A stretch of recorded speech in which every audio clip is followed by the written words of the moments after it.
Hi, this is day 300. 300 days of despair, of chaos, of fear, of disillusionment. That's how I feel.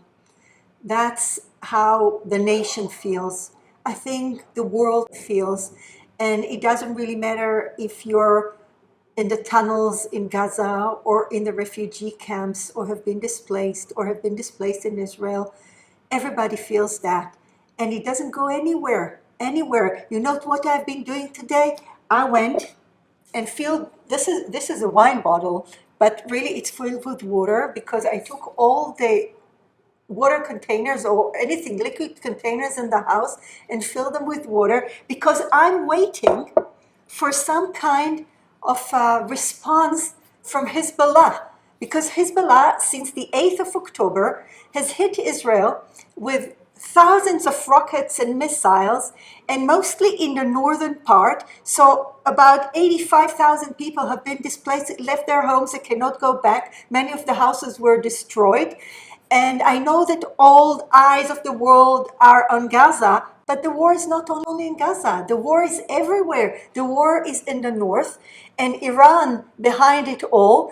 And Iran is giving ammunition to the Hezbollah, and they're giving ammunition to the Houthis in Yemen. And the Houthis in Yemen are shooting at vessels, at merchant vessels. And because of that, all the commerce that went through Bab el-Mandeb and the Suez Canal does not go there. So the economy of Egypt is failing. And all products, all goods in Europe are getting much more expensive because they have to go all the way around Africa. And we're sitting here and somebody is playing with us. Somebody is playing with our lives. And I'm sitting here, I have a house over my head, but it is not safe. So all winter long, I think until May, I went to sleep every night and I had my clothes ready to wear in the order that I wear them. First the underclothes, then the shirt, trousers, over top. Because if I had to go down, because if I heard the siren in the middle of the night, then I have a minute and a half before something hits.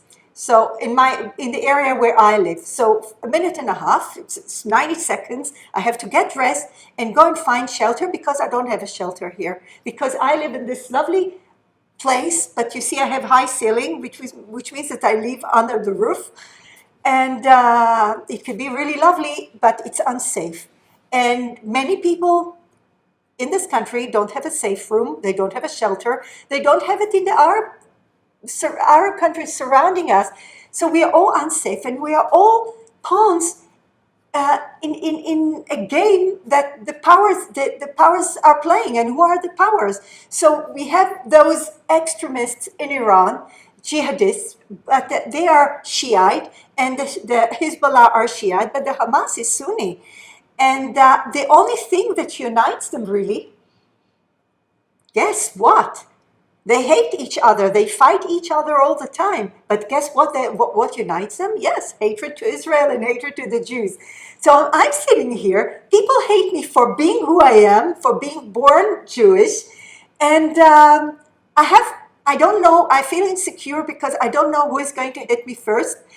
And I have to feel calm. So I let out this sigh, and I'm going to introduce myself.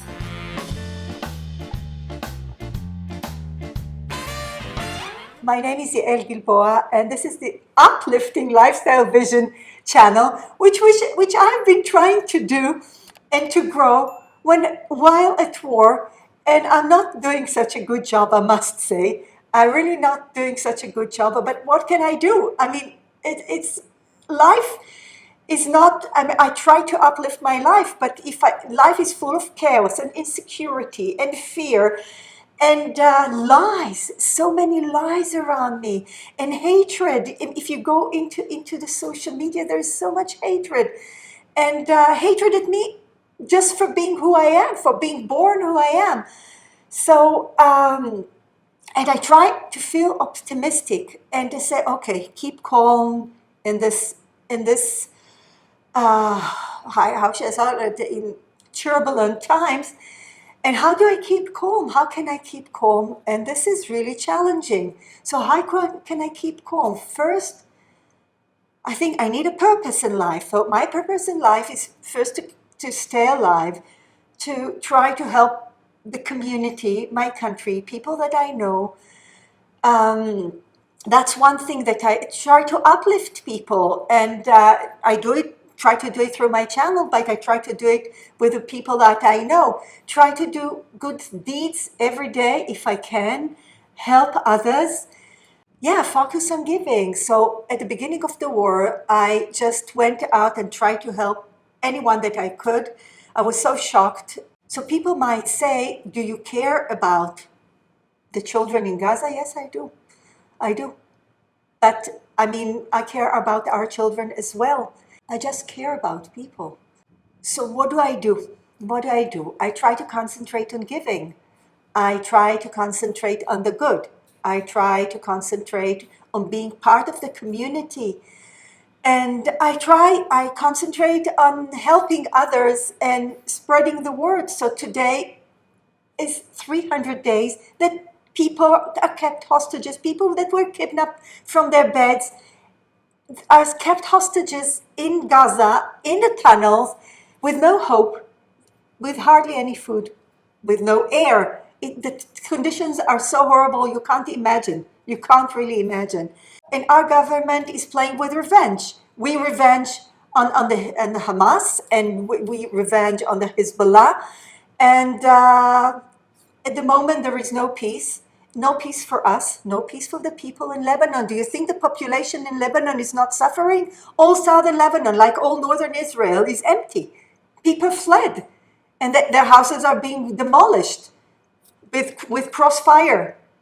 And the houses in the south, you know about Gaza, but there were all the kibbutzim and all the towns in southern Israel that were hit on October 7th.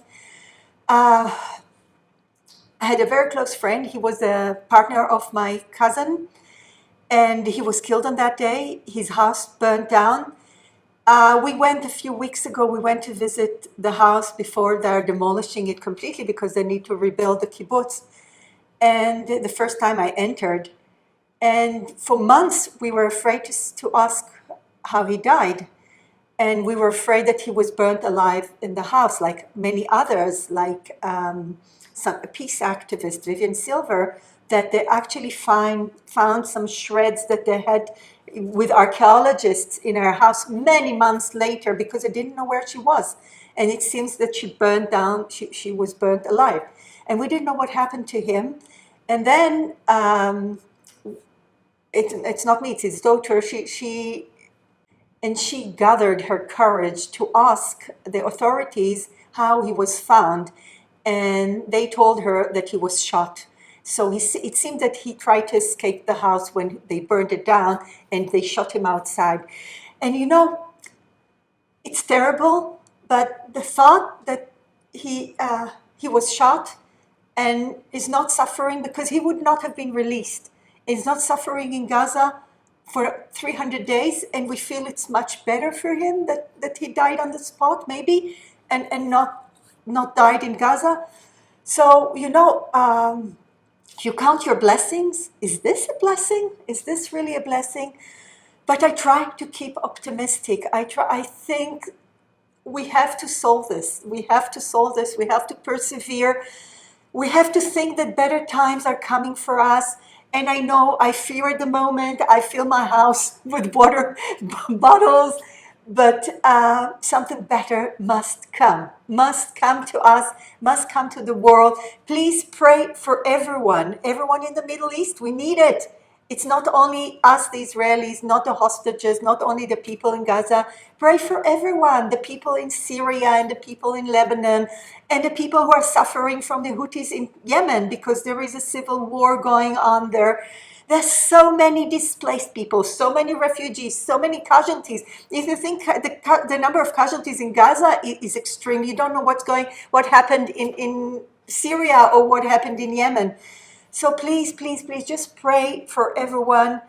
And let's hope that something better is coming out of this chaos. We have to keep being optimistic. So that's my message for today. We have to keep being optimistic.